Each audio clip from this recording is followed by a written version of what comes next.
नीति अपने माँ बाप की इकलौती और बिगड़ी बेटी थी जो छोटे कपड़ों में घूमा करती थी।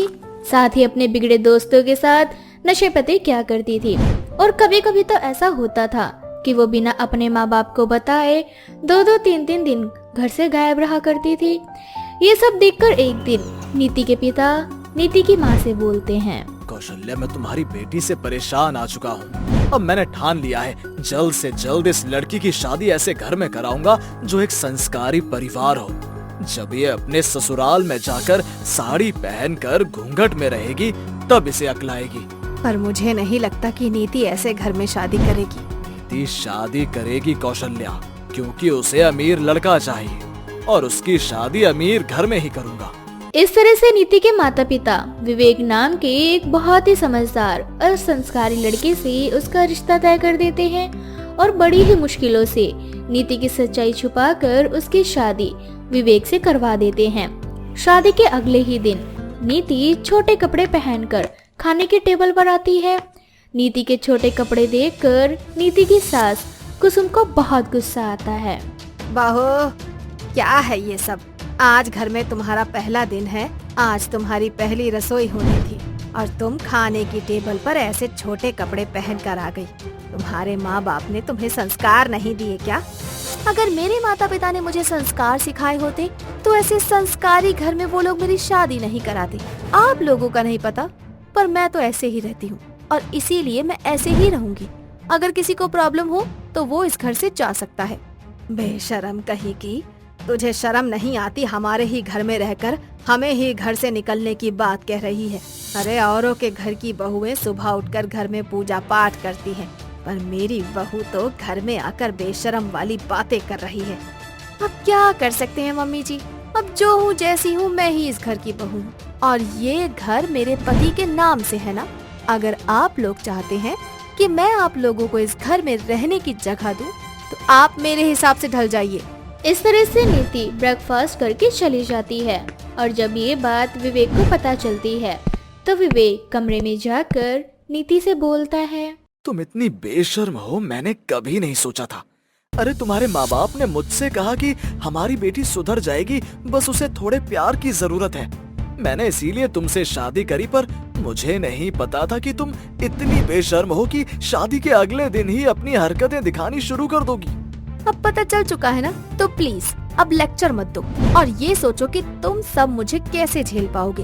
वैसे भी मुझे लेट हो रहा है, मैं अपने दोस्तों के साथ पार्टी करने जा रही हूँ। इस तरह से नीति किसी की कोई परवाह किए बिना अपने दोस्तों के साथ पार्टी करने के लिए निकल जाती है और अगली सुबह नशे की हालत में घर आती है। नीति की हरकतें देखकर कुसुम को बहुत गुस्सा आता है, पर वह चाहकर भी कुछ नहीं कर पाती। अब इसी तरह से कुछ दिन बीत जाते हैं और नीति अपनी बेशर्मी की सारी सीमाएं लांघ जाती है। ऐसे ही एक दिन घर में कुछ पड़ोसन आती हैं और नीति को छोटे कपड़े और नशे की हालत में सोफे पर सोता देख कुसुम की एक पड़ोसन उससे बोलती है, अरे कुसुम बहन, तुम्हारे बेटे की शादी को कितने दिन हो गए, पर अब तक तुमने अपनी बहू की मुंह दिखाई तक नहीं करी। इसीलिए हमने सोचा कि हम तुम्हें याद दिलाने के लिए आ जाएं। पर यहाँ तो हम तुम्हारी बहू के मुंह के साथ और भी बहुत कुछ देख पा रहे हैं।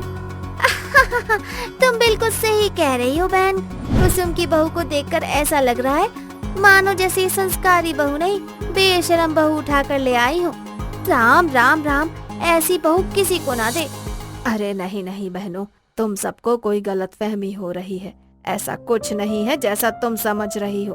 अरे बहन, हमें सब समझ में आ रहा है और वैसे भी किसी के घर में क्या चल रहा है ये हम पड़ोसी वालों को ना पता हो तो ऐसा हो ही नहीं सकता। हमारे कानों में तो उड़ती उड़ती खबर आई थी कि तुम्हारी बहू बड़ी ही बेशर्म है, पर आज तो हमने अपनी आँखों से भी देख लिया।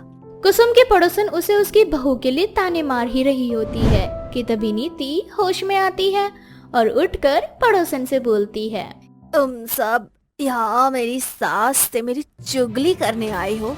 तुम सबको मैं अभी सीधा करती हूँ।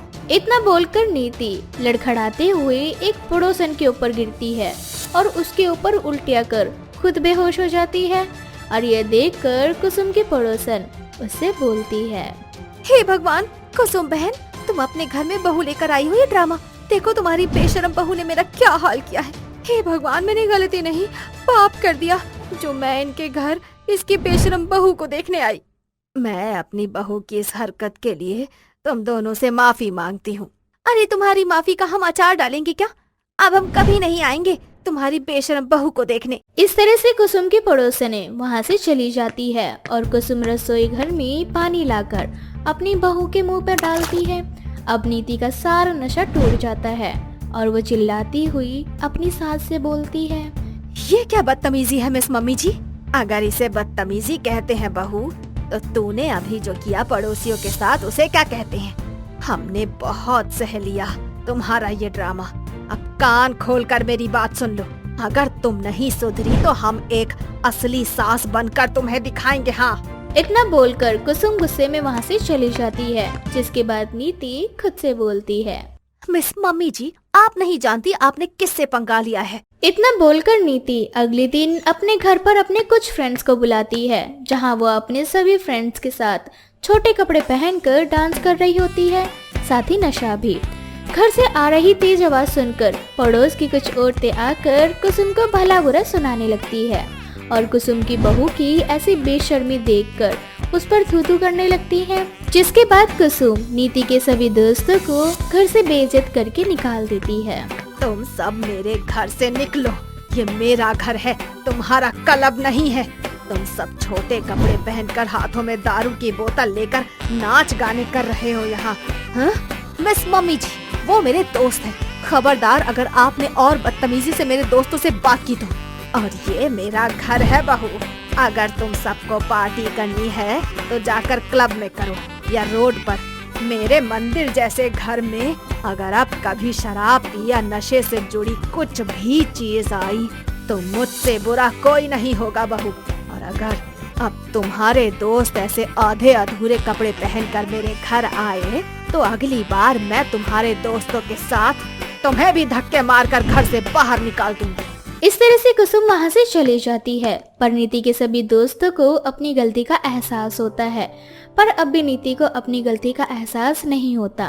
अब ऐसे ही समय बीतता है और एक एक करके नीति की सारी सहेलियों की शादी हो जाती है। शादी होने के बाद नीति के सारे दोस्त एक संस्कारी बहू की तरह अपने घर और अपने परिवार की जिम्मेदारी उठा लेती हैं। ये देखकर नीति अपनी दोस्त से बोलती है, दिया, हम लोग आज की जनरेशन के हैं और तू इस जनरेशन में साड़ी, पूजा पाठ, सास, घर, पति, बच्चे, इन सबको संभाल रही है।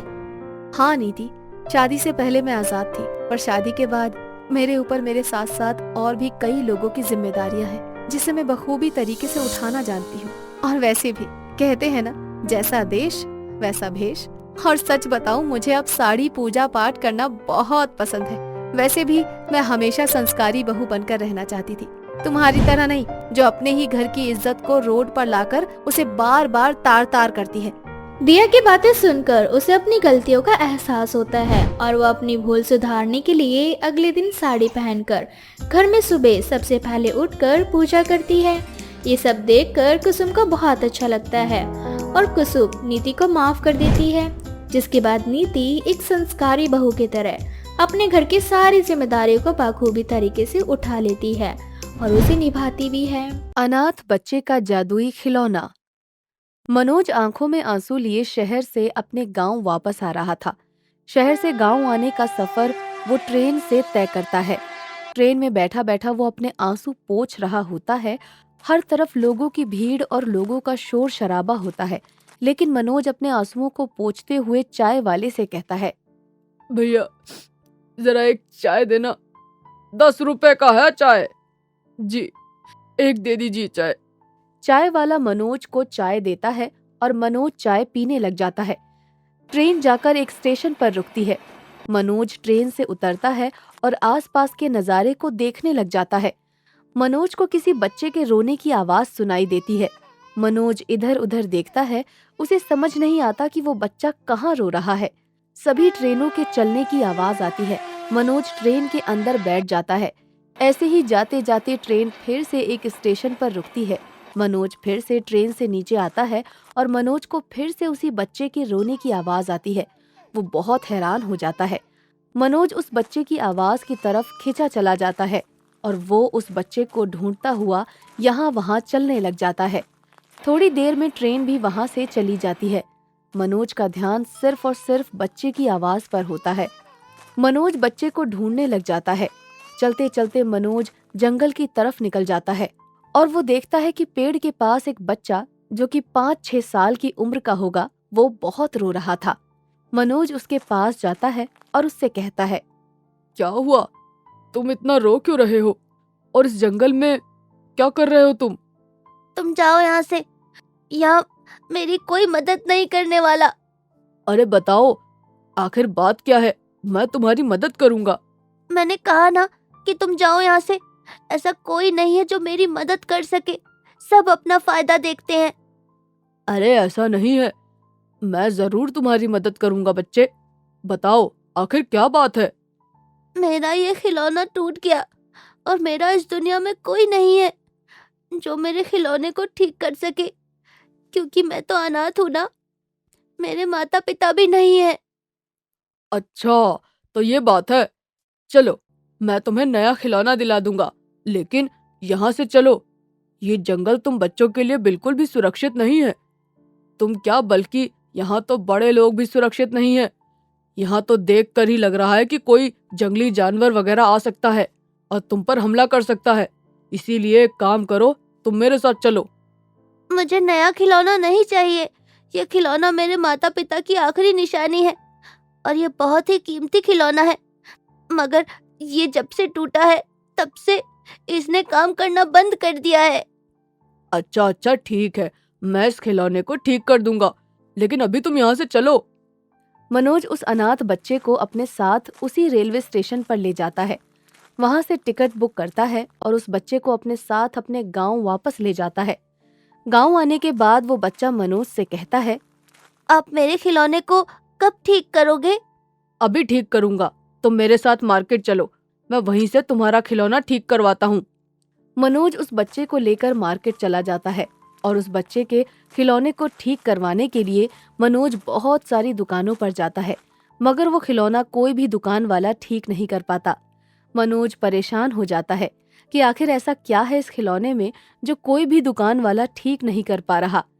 फिर वो बच्चा मनोज से कहता है, देखा, कहा था ना, इस खिलौने को कोई भी ठीक नहीं कर सकता, इसीलिए मैं उस जंगल में अकेला बैठा हुआ था, और अगर मेरा खिलौना ठीक नहीं हुआ तो मैं फिर से उसी जंगल में चला जाऊंगा। अरे ऐसा नहीं बोलते बेटा, तुम चिंता मत करो, मैं तुम्हारा खिलौना ठीक करके ही रहूंगा, उसके लिए चाहे मुझे कुछ भी करना पड़े। आप परेशान हो जाओगे, आप फिर मना कर दोगे खिलौना ठीक करने से। अरे नहीं बच्चे, मैं वादा करता हूँ, मैं तुम्हारा खिलौना ठीक करके रहूंगा।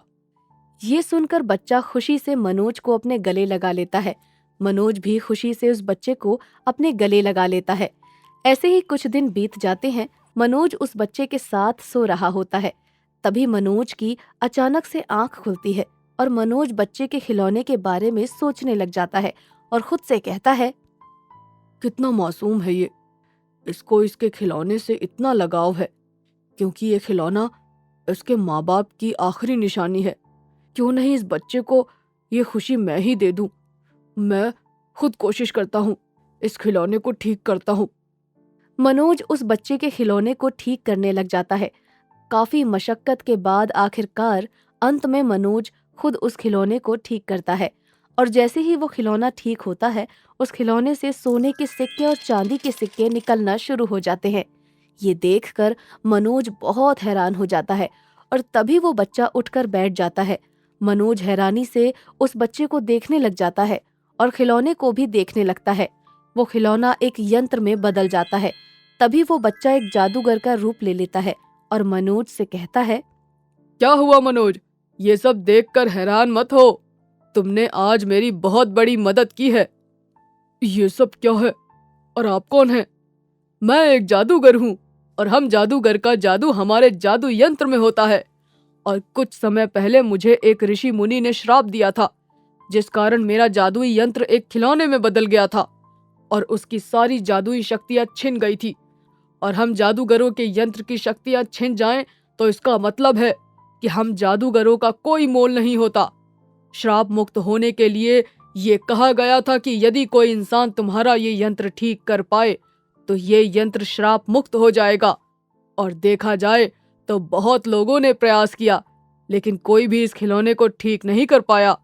और आखिरकार वो तुम थे जो इस खिलौने को ठीक कर पाए और ये यंत्र श्राप मुक्त हो गया। और इस चीज से प्रसन्न होकर तुम्हें बहुत सारे जादुई सोने के सिक्के और चांदी के सिक्के देना चाहता हूं मैं, जो भविष्य में तुम्हारे काम आएंगे। वो जादूगर मनोज को जादुई सोने के सिक्के और चांदी के सिक्के देकर वहां से चला जाता है, जिसके बाद मनोज उन सोने और चांदी के सिक्कों को बेचकर उनसे जो भी पैसा कमाता है उनसे अपना कर्ज चुकाता है और अपना घर ठीक करवाता है। साथ ही अपना एक नया रोजगार भी शुरू करता है और अपने जीवन में आगे बढ़ जाता है। भूतिया बैल और चुड़ैल। रात के अंधेरे में मोहन शहर से अपने गांव लौट रहा होता है। रात का मंजर देखकर मोहन के मन में थोड़ी बहुत घबराहट भी हो रही होती है। तभी रास्ते में उसे एक बैल की आवाज सुनाई देती है। मोहन पीछे मुड़कर देखता है तो उसे कोई भी नजर नहीं आ रहा था। किसी तरह से मोहन घर पहुंच जाता है और वो अपनी पत्नी मीना से कहता है, अरे मीना, जरा एक गिलास पानी तो देना। बड़ी मुश्किल से घर पहुंचा हूँ। रास्ते में अजीब अजीब सी आवाजें आ रही थी। क्या कहीं आपने पीछे मुड़कर तो नहीं देखा ना? हाँ, जब मैं आ रहा था तो मुझे किसी बैल की आवाज आ रही थी, तो मैं पीछे मुड़कर देखा तो मुझे वहां कोई नजर नहीं आया। फिर मैं अपने घर वापस आ गया। हे भगवान, आपने पीछे मुड़कर क्यों देखा? मैंने आपसे कितनी बार कहा है कि कभी भी रात के अंधेरे में किसी की भी आवाज आए तो पीछे मुड़कर नहीं देखना है। आप मेरी बात सुनते ही कहाँ हैं? तुम खामखा की टेंशन ले रही हो मीना, जाकर मेरे लिए पानी लेकर आओ। मीना अंदर पानी लेने चली जाती है। तभी मोहन के दरवाजे पर जोर जोर से खटखट की आवाज होने लगती है। मीना भाग कर आती है और अपने पति से कहती है, देखो, दरवाजा मत खोलना, मेरा जी बहुत घबरा रहा है। मुझे लग रहा है कि कुछ तो गड़बड़ है। पागल हो क्या? इतनी रात को अगर कोई दरवाजा खटखटा रहा है तो इसका मतलब कि किसी को हमारी जरूरत है, और मैं तुम्हारी इन बचकानी बातों में नहीं आने वाला। मैं जा रहा हूँ दरवाजा खोलने। आपको सुनाई नहीं देता क्या? मैंने कुछ कहा है आपसे। आपको दरवाजा नहीं खोलना है। मैंने किसी की मदद करने से आपको नहीं रोका है, लेकिन आपको शायद इस गांव में उस भूतिया बैल और चुड़ैल के बारे में नहीं पता है। सबसे बड़ी गलती तो आप ये करके आए हो कि जब आप घर आ रहे थे तब आप पीछे मुड़कर देख रहे थे। पीछे मुड़कर देखना ही सबसे बड़ी गलती थी। और मेरा मन बहुत ज्यादा घबरा रहा है, इसीलिए मैं नहीं चाहती कि आप दरवाजा खोलें। मोहन मीना की बात को नहीं सुनता और वो जाकर दरवाजा खोल देता है। और जैसे ही वो दरवाजा खोलता है तो देखता है कि भूतिया बैल के ऊपर एक चुड़ैल बैठी होती है। वो चुड़ैल मोहन का गला पकड़कर बैल के ऊपर बिठाकर उसे अपने साथ ले जाती है। मीना चिल्लाती रह जाती है और रोती रहती है, लेकिन वो अपने पति को उस चुड़ैल से नहीं बचा पाती। उसके बाद मीना शोर मचाने लगती है। गांव के आसपास के लोग भी उसका शोर सुनकर उठ जाते हैं और वो लालटेन और लाठी लेकर मीना के पास आते हैं और मीना से कहते हैं, अरे क्या हुआ मीना बहन, तुम इतनी रात को चिल्ला क्यों रही हो? सब ठीक तो है ना? भैया, मैं आपको क्या बताऊं, मेरे पति शहर से वापस आ रहे थे और उन्हें आते आते अंधेरा हो गया। उन्हें इस गांव की भूतिया बैल और चुड़ैल के बारे में बिल्कुल नहीं पता था। रास्ते में वो बैल उन्हें आवाज देने लगा और ये पीछे मुड़कर देख लिए और उनका पीछा करते करते चुड़ैल हमारे घर तक आ गई और वो मेरे पति को उठाकर ले गई। भैया, क्या ये सब हो गया? और वो भूतिया बैल और चुड़ैल बहुत ही ज्यादा खतरनाक है, वो किसी को भी नहीं छोड़ेंगे। नहीं, ऐसा मत बोलिए। मैं अपने पति को बचाना चाहती हूँ और आप सब मेरा साथ दीजिए। आप सब मेरे साथ चलिए, उन्हें ढूंढने की कोशिश करिए। मैं अपने पति को बचा कर ही रहूंगी। टेंशन मत लो मीना बहन, हम तुम्हारे साथ हैं। चलो जल्दी जल्दी चलो, मोहन भाई को ढूंढने की कोशिश करते हैं। मीना गांव वालों के साथ अपने पति को यहाँ वहाँ ढूंढने लगती है और आखिरकार मीना गांव वालों के साथ एक सुनसान जगह पर पहुँच जाती है, जहाँ पर वो भूतिया बैल और चुड़ैल दोनों मिलकर मोहन को पेड़ पर उल्टा लटका रहे होते हैं। ये मंजर देखकर गांव वाले और मीना सभी लोग घबरा जाते हैं। मीना अपने पति को इस हालत में देखकर उसके पास भागी चली जाती है और वो चुड़ैल से कहती है, चुड़ैल जी, मैं आपसे माफी मांगती हूँ। अगर मेरे पति से या मुझसे कोई भी जाने अनजाने में भूल हो गई हो तो आप मुझे माफ कर दीजिए, लेकिन मेरे पति को छोड़ दीजिए। ये मेरा सुहाग है, इनके बिना मैं नहीं रह सकती। नहीं, तेरे पति को मारकर उसका खून पीऊंगी। लेकिन आप इनका खून क्यों करना चाहती हैं? मेरे पति ने आखिर क्या किया है? नहीं, मुझे तेरे पति का खून पीना है तो पीना है। ये सारे मर्द जात एक ही किस्म के होते हैं और मैं अपने गांव के हर मर्द को मारकर उसका खून पीना चाहती हूँ, क्योंकि मुझे भी मेरे पति ने मार डाला था। तब से मैं यहाँ वहाँ भटक रही हूँ। मैं मानती हूँ कि आपके साथ बहुत बुरा हुआ है, लेकिन मेरे पति बिल्कुल भी वैसे नहीं है। मुझसे बहुत प्यार करते हैं। आप मेरे पति को मत मारो। अगर आपको खून पीना ही है तो आप मेरा खून पी लीजिए। ये सुनकर मोहन चुड़ैल से कहता है, अरे नहीं नहीं चुड़ैल जी, आप मीना की बात बिल्कुल मत सुनिए। इसे कुछ मत करना। आपको खून पीना है तो मेरा खून पीजिए, लेकिन मेरी मीना को कुछ मत करना। मोहन और मीना का प्यार देखकर चुड़ैल रोने लगती है और वो मोहन को छोड़ देती है और कहती है, अच्छा लगा ये देखकर कि इस दुनिया में ऐसे लोग हैं जो एक दूसरे से बहुत ज्यादा प्यार करते हैं, वरना बहुत सी ऐसी औरतें हैं जिन्हें ना तो जिंदगी नसीब होती है और ना ही किसी का प्यार। बस मैं इतना चाहती हूँ कि हर आदमी मोहन की तरह हो जाए और अपनी पत्नी को प्यार करे, सम्मान दे। इतना बोलकर चुड़ैल बैल के ऊपर बैठकर चली जाती है और मोहन मीना को गले लगा लेता है। थोड़ी ही देर बाद सभी लोग अपने अपने घर वापस आ जाते हैं।